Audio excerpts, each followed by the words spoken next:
Hello friends, आज मैं आप सबको इस वीडियो में वर्म होल्स को पूरी तरह से एक्सप्लेन करने जा रहा हूँ, तो बने रहिए वीडियो के अंत तक।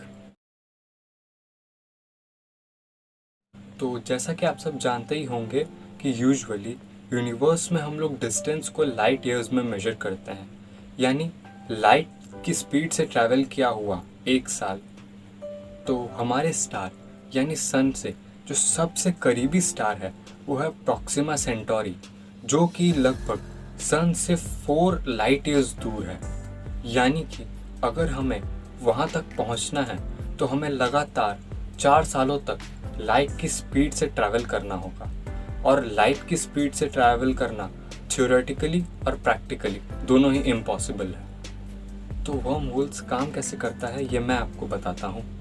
तो सबसे पहले आप एक पेज ले लीजिए और उस पे पॉइंट ए और पॉइंट बी पॉइंट कर दीजिए और आप उस पेज को स्पेस टाइम मान लीजिए। अब चलिए ये मान लेते हैं कि अब आपको पॉइंट ए से पॉइंट बी पे ट्रैवल करना है।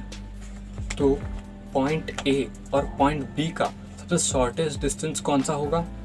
आप सब में से कई लोग ये कहेंगे कि पॉइंट ए और पॉइंट बी का डिस्प्लेसमेंट यानी स्ट्रेट लाइन। पर वर्म होल्स तब क्रिएट होते हैं जब आप स्पेस टाइम को कर्व कर देते हैं और पॉइंट ए और पॉइंट बी को मिला देते हैं, कुछ इस तरह से। तो वर्म होल का कॉन्सेप्ट सबसे पहले आइंस्टाइन और नाथन रोसन ने दिया था।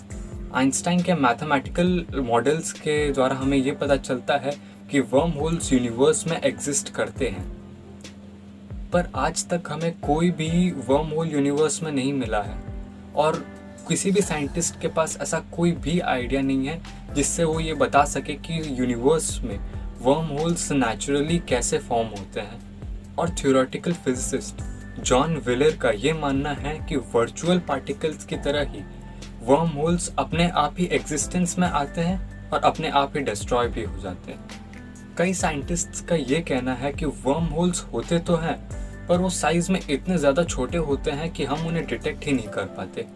उनका ये मानना है कि वर्म होल का साइज प्लैंक स्केल में 10⁻³ सेंटीमीटर होता है।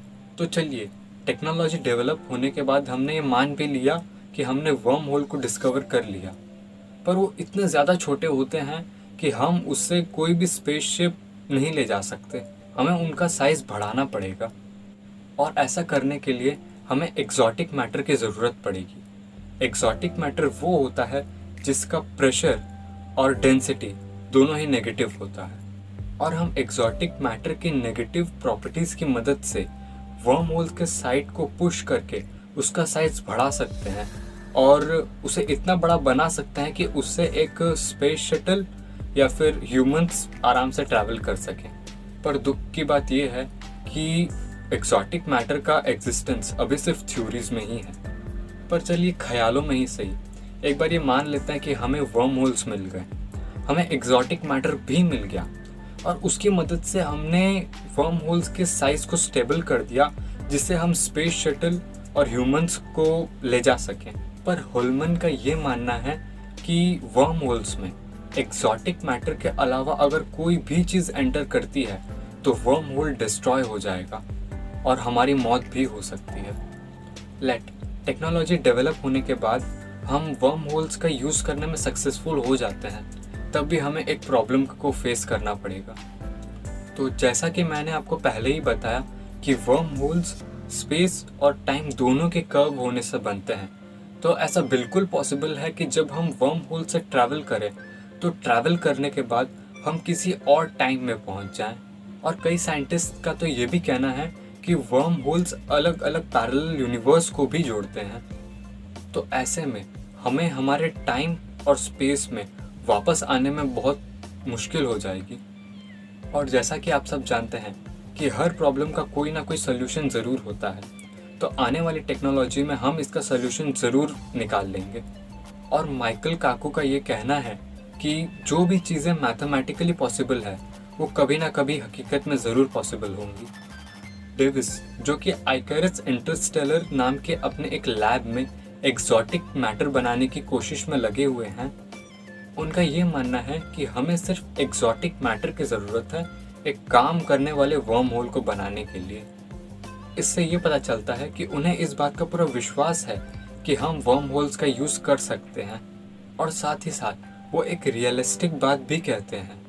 उनका ये कहना है कि अगर ह्यूमंस वर्म होल्स का इस्तेमाल करके एक जगह से दूसरी जगह ट्रैवल कर सकते हैं, तो ऐसा बिल्कुल पॉसिबल है कि किसी एडवांस सिविलाइजेशन ने ऐसा पहले किया हो।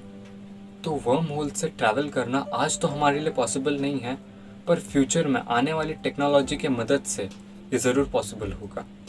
तो ये जानकारी आपको कैसी लगी, नीचे कमेंट में लिखकर ज़रूर बताएं। मिलते हैं अगले वीडियो में। जय हिंद, वंदे मातरम।